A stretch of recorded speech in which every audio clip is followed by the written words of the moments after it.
a tomar acción.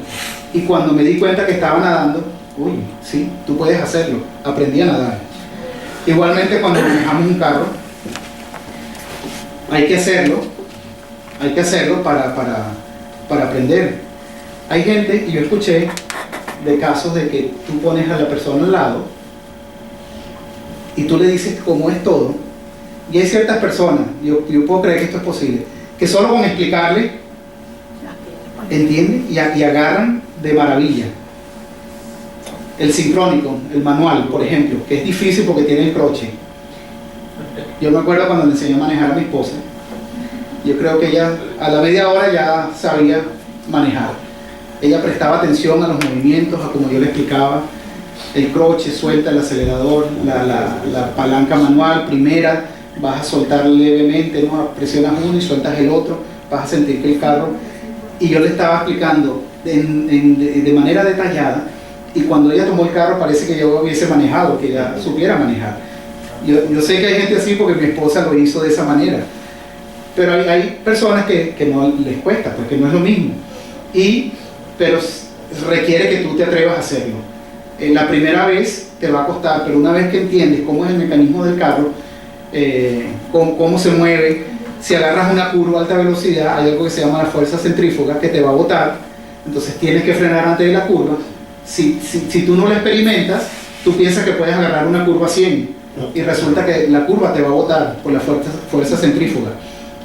Entonces es muy importante sentir eso. Cuando lo estás sintiendo es que tú lo aprendes. No, tengo que frenar, tengo que soltar el croche de esta manera, etc.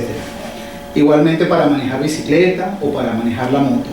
Con bicicleta tengo varias heridas y con moto también tengo heridas. Y fue a aprender, por eso que no me gusta la moto, porque fueron heridas mayores. Pero sí, mi rodilla y mi nalga son testigos de eso. De agarrar pavimento con la moto. Entonces, pero lo pude hacer, lo pude aprender. La moto sincrónica era una 350 de motocross en una hacienda y la tenía ahí disponible. Yo quiero aprender a manejar. Y la agarré y esa moto tenía una fuerza impresionante. Yo ni llegaba, yo iba así. Y yo no importa, de alguna manera. Y pude hacerlo, ¿no? Pero con varias heridas y al final sentí la satisfacción, pero dije, no, la moto no es para mí. Me quedo con la bicicleta. Entonces, eso fue lo que me pasó. Pero hay algunas cosas en la vida del cristiano que no las vamos a entender hasta tanto nosotros no la practiquemos o no la hagamos. Si no hemos hecho ayuno, por ejemplo, muchas personas nos pueden hablar de ayuno, pero hasta el día que hagamos ayuno no vamos a entender lo que es un ayuno, qué significa y qué implicaciones espirituales tiene el ayuno. Si no entendemos qué es la libertad de confiar en Dios con nuestras finanzas, si nunca damos el paso de fe de hacerlo, nunca vamos a entender lo que significa la sensación de libertad y la gratificación que tenemos en confiar en Dios porque Él es fiel y Él va a honrar ese sacrificio de nosotros cuando nosotros los honramos también con nuestras finanzas. Yo soy testigo de eso. Cuando vine a este país, en el año 2011, vine para estudiar y tenía mis ahorros en mi país y tenía que cambiar mis ahorros a dólares norteamericanos.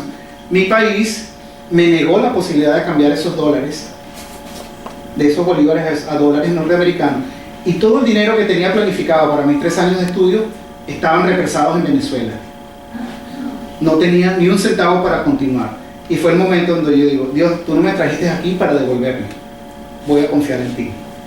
Pasamos un periodo de aprendizaje, de fe, pero Dios respondió a nuestra fe. Nosotros dijimos, vamos a confiar en ti, Dios.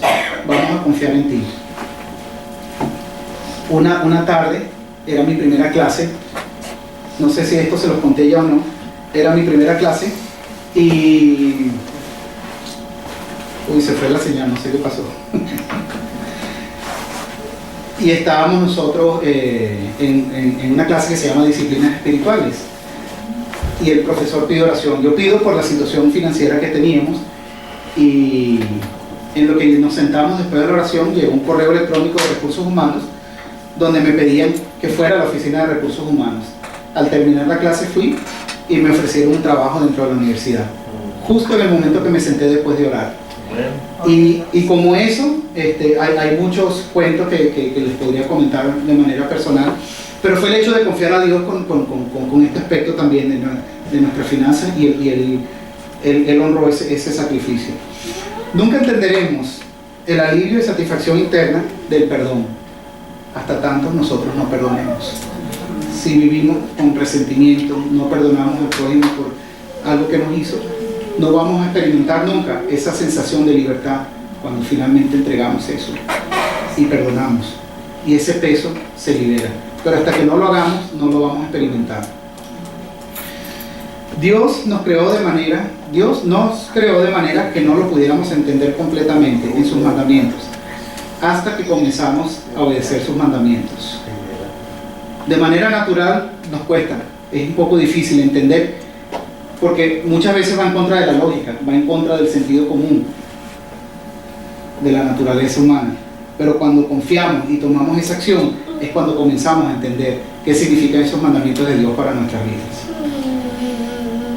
Cuando estábamos hablando de prioridad, hablamos de la prioridad número 1, que era Dios. Vamos a ver si puedo poner esto otra vez rápidamente para que vean. Me perdonan. Ok. Vamos a ver si hay...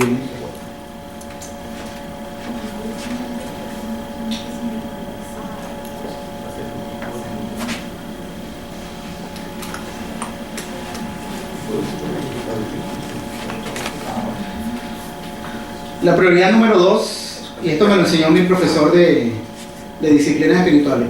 Prioridad número 1, Dios. Prioridad número 2, nuestra familia. Y cuando hablamos de familia, vamos a hablar de matrimonio y vamos a hablar de hijos. Hay un estudio que habla de que se hizo una encuesta de 7,000 personas. Gracias. 7,000 personas. Y en el estudio,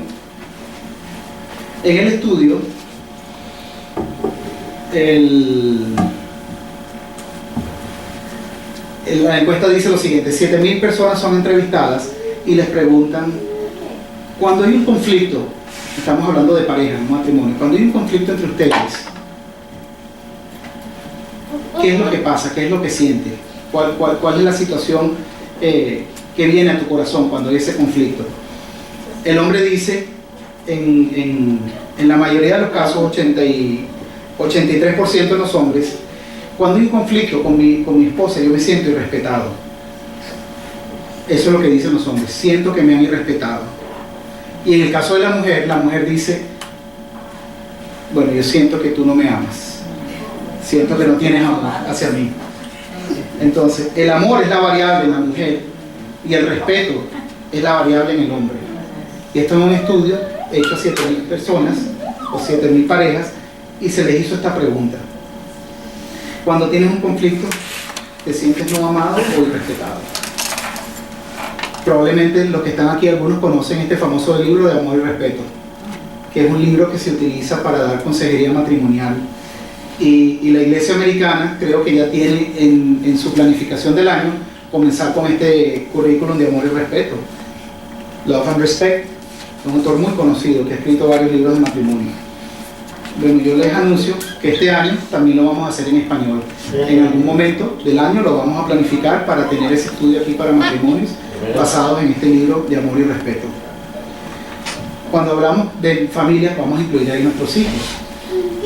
Y el famoso evangelista Billy Graham, ya al final de sus años, él estaba hablando de algo que se hablaba, lo más importante que podemos hacer nosotros para nuestros hijos. ¿Qué es lo más importante que nosotros podemos hacer como padres para nuestros hijos? No se trata de herencia, no se trata de dejarle una propiedad o dinero en el banco o los estudios pagos, aunque eso sería muy bueno porque los ayuda obviamente, pero eso no es lo más importante, porque esto no es eterno.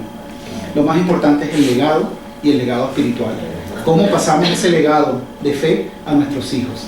Entonces, cuando estamos hablando de nuestra relación con los hijos, lo más importante es discipular su corazón. Vamos a discipularlos desde pequeños, vamos a traerlos a la fe en Jesucristo. Otra sugerencia que está aquí es obviamente el respeto a las autoridades. que existe un respeto también a los gobiernos, a las autoridades locales, porque son puestas por Dios, la palabra lo dice. Respeto al género opuesto, hay que tener eso también presente.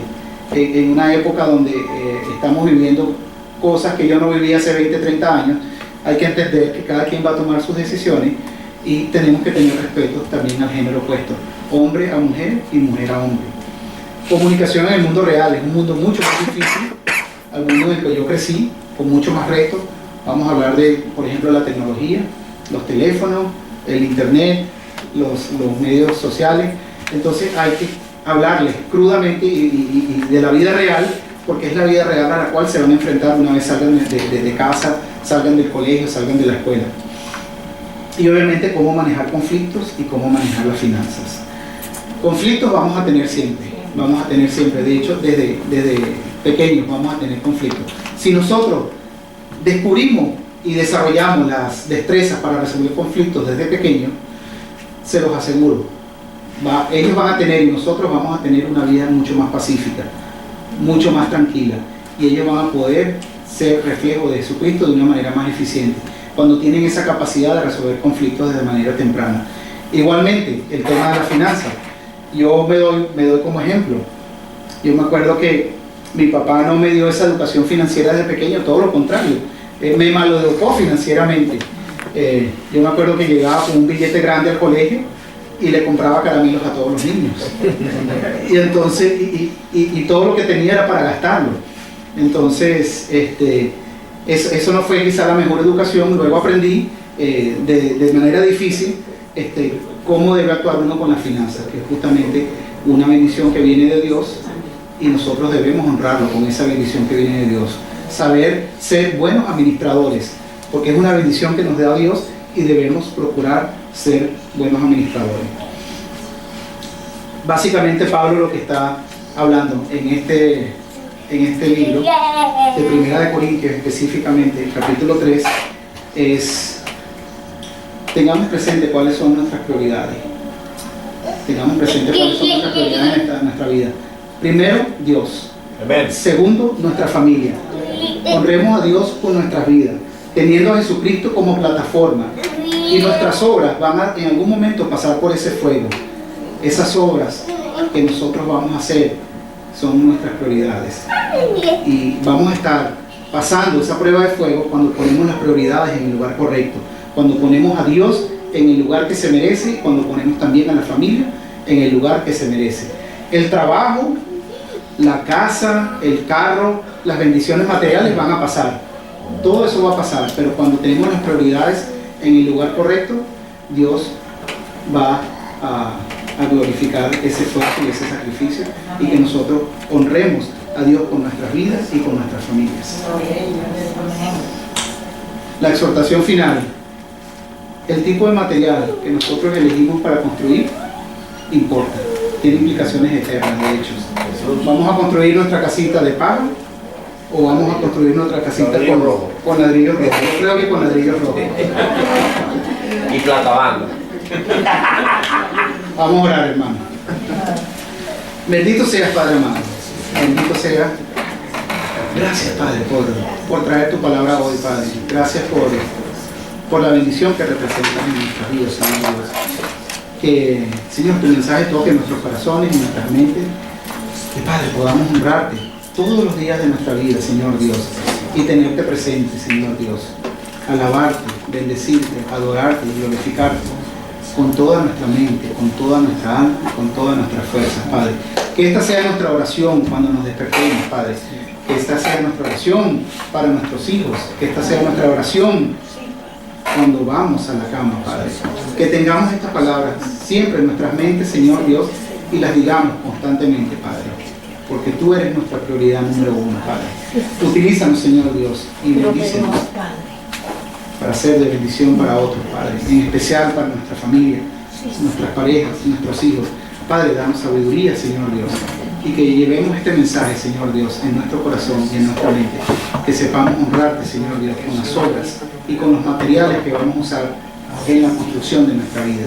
Tengamos siempre, Señor Dios, presente las prioridades que tú has puesto para nosotros. Dios primero y segundo nuestra familia.